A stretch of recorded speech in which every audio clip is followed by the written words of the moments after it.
Hey everybody, this is Allie with Cruise Blog. Today we're going to be talking about Margaritaville at Sea, including the different ships in the fleet, tips and reviews from our team here at Cruise Blog. Let's get into it.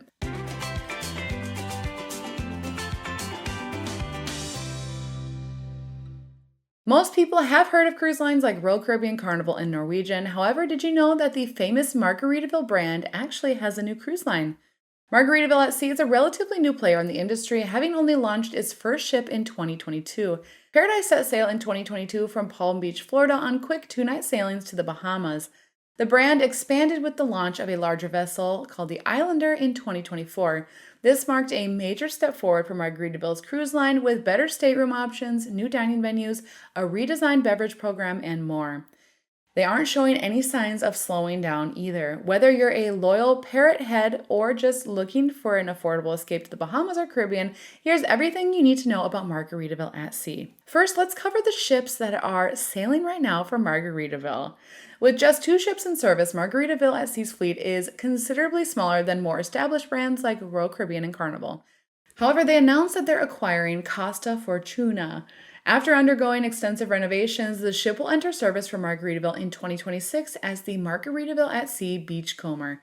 Still, with the largest ship currently measuring under 90,000 gross registered tons, the fleet is far more modest, even with the addition of the Beachcomber. As such, it's clear that the line is focusing on a laid-back, niche experience instead of competing with newer mega ships like Icon of the Seas and MSC World America. Margaritaville at Sea Beachcomber size will be about 102,000 gross tons and will hold about 3,400 passengers. In comparison, Margaritaville at Sea Islander is only about 85,000 gross tons and holds around 2,600 passengers. And finally, Margaritaville at Sea Paradise is about 52,000 gross tons and holds only 1,600 passengers.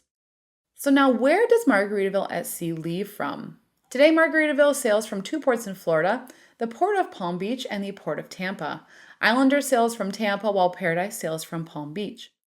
Margaritaville hasn't revealed where Beachcomber will be located. However, some speculate that it could be Galveston, Texas, but this has not been confirmed by the cruise line.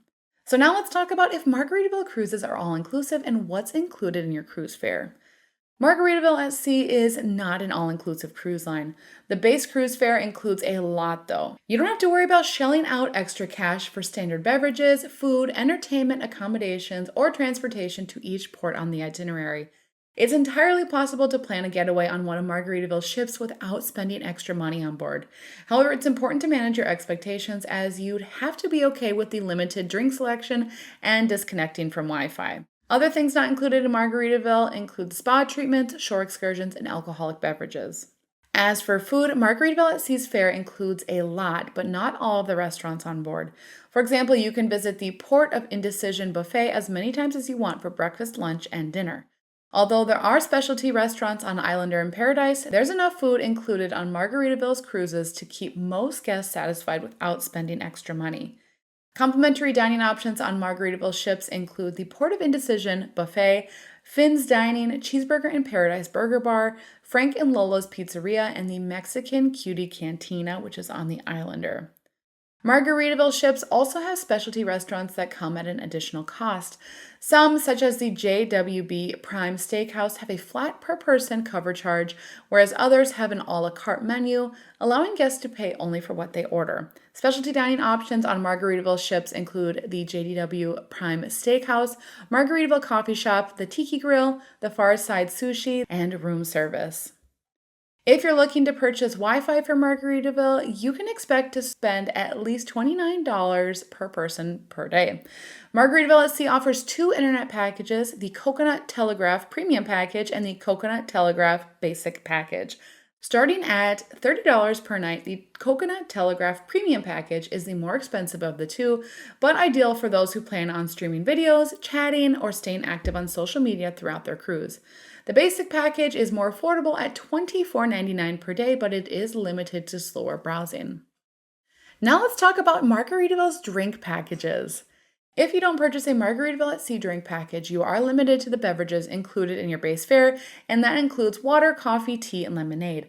However, if you want to enjoy cocktails, soda, wine, or bottled water, you'll need to pay extra for drinks or purchase one of the ship's beverage packages. The Ultimate Beverage Chill is Margaritaville's only alcoholic drink package, and it's priced dynamically based on the length of your sailing. However, it starts around $64.99 per person per night, excluding the 20% mandatory service charge. This includes all beer, wine, cocktails, and specialty drinks up to $20, unlimited soda and bottled water, juices, mocktails, and bottled non-alcoholic beverages, along with 25% off menu prices for wine and champagne by the bottle. However, this does not include bottles of liquor or beer, blender cups or blender cup refills, beverages ordered from room service, specialty coffee drinks, or minibar purchases. Something else to be aware of with the Ultimate Beverage Chill package is that it actually isn't unlimited. Although you can get as many non-alcoholic drinks as you want, you are limited to 15 alcoholic drinks per day. Moreover, it's only available to guests who are 21 and up, and it's required for all adults staying in the same cabin to have the package. This is to prevent the package from being shared. You can also purchase the Unlimited Soda package. The only other beverage package available on Margaritaville cruise ships is the Unlimited Soda package. At $10 per person per night, it's more affordable than the Ultimate Beverage Chill package. However, it's not as inclusive. You'll receive a signature Margaritaville at Sea souvenir cup and unlimited refills of fountain sodas. Is the Margaritaville at Sea drink package worth it?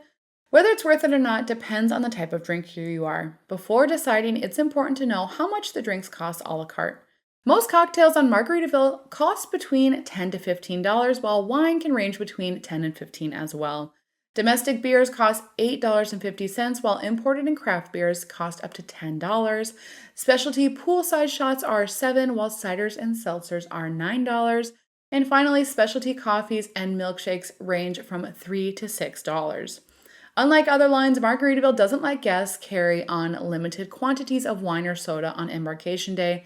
Without that option, you might be more inclined to splurge on one of the packages. Now let's talk about the casinos on board. Margaritaville at Sea's Paradise and Islander both have casinos on board with games like slots, blackjack, roulette, craps, and more. They're only open when the ships are in international waters, so when you're docked in ports like Freeport or Cozumel, the casino is closed, just like other mainstream cruise lines. Earlier this year, Margaritaville launched a brand new Players Club casino loyalty program that's arguably one of the best casino programs at sea. From status matching for new players to tiered rewards for loyal gamblers, the program is designed to appeal to casual players and high rollers alike. Highlights include industry-leading status match from any verified casino program on land or at sea, free drinks for eligible casino guests while actively playing, new tiers with perks like complimentary cruises, spa credits, free specialty dining, and more.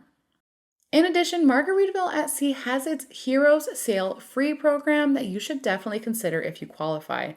In 2022, Margaritaville launched a new program in partnership with GovX. Dubbed Heroes Sail Free, the program has welcomed more than 100,000 heroes, including U.S. active duty and former military members, first responders, medical professionals, government workers, and educators, aboard its 2 ships for a free vacation. At the time of publication, Margaritaville's Heroes Sail Free offer was for a free cruise for 2 in a cozy interior stateroom on select sailings on board Islander and Paradise. Not only that, but all eligible heroes receive an extra 20% off retail offers, ensuring they always get the best prices. Note that it's important to read the fine print, as the offer doesn't include taxes, fees, or other port expenses, which are due at the time of booking, and heroes must be verified through GovX. So finally, what do some of our team members have to say about Margaritaville at Sea? Margaritaville at Sea has been subject to controversial reviews since Paradise launched in 2022. However, they've taken a lot of criticism to heart and improved their experience over time. Our cruise blog writer Elizabeth sailed on Margaritaville at Sea's Islander, and she was so impressed with the spacious suite, the quality of the dining options, the drink variety, and the laid-back vibe of the ship. This was her friend's first cruise as an adult, and Elizabeth said she commented that she'd be willing to sail with Margaritaville again. Perhaps one of the most surprising aspects of the trip for Elizabeth was the dining. She didn't have one bad meal on the ship, from the juicy burgers at Cheeseburger in Paradise to the poolside tacos from Mexican Cutie Cantina and JWB's Tender Filet. It wasn't a luxury voyage by any means, but for the price, Elizabeth said it definitely delivered on a low-cost, easy-going cruise getaway. Other team members, including our cruise blog writer Haley, also sailed on Margaritaville at Sea, and she has sailed twice. Although the first experience was not quite up to par, Haley went back on board after the ship had some renovations, and Haley commented that the ship made a lot of really good improvements, and it was clear that Margaritaville was striving towards better onboard experience for its cruisers. All right, everybody, that's all we have for today. Comment below if you have sailed on Margaritaville at Sea and whether or not you think it is something worth trying. Thanks for tuning in today, everybody. This has been Allie, and be sure and like and subscribe to Cruise Vlogs so that you can be notified every time we have a new video. Until next time, happy cruising.